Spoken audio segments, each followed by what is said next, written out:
Narin po si Nanay Grace.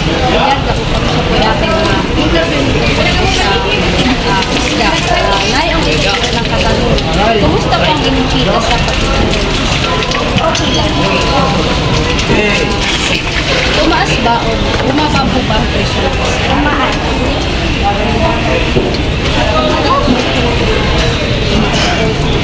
Dahil,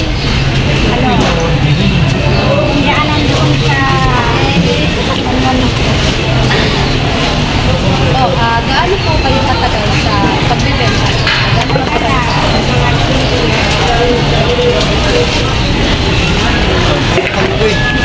Saan po kayo kumukuha ng mga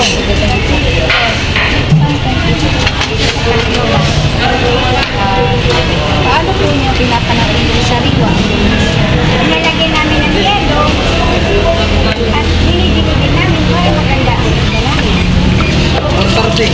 Ano po yung ginagawa ng isda?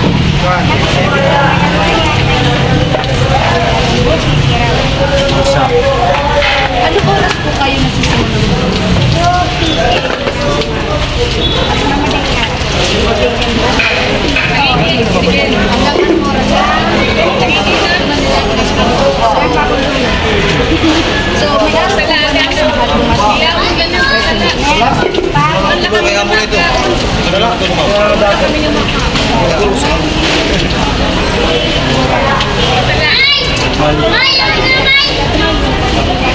Ito, Lolera.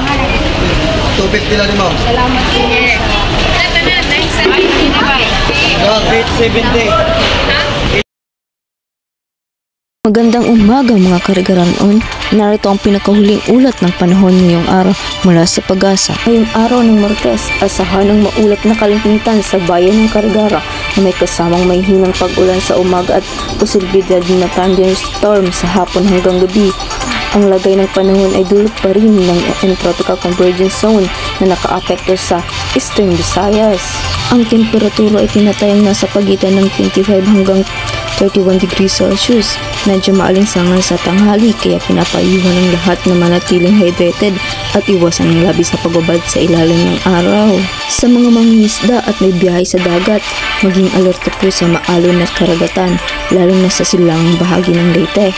Ipinapayuhan ng Coast Guard ang pag-iingat sa maliliit na bangka. Para sa mga estudyante at empleyado, magdala ng payong o kapote kung kayo lalabas dahil may posibilidad ng biglang pagbuhos ng ulan sa hapon. Muli, ito po ang iyong tagapagbalita, si Angel Major Coleba para sa AMC Action Radio, nag-uulat para sa Carigara. Balik sa inyo, studio.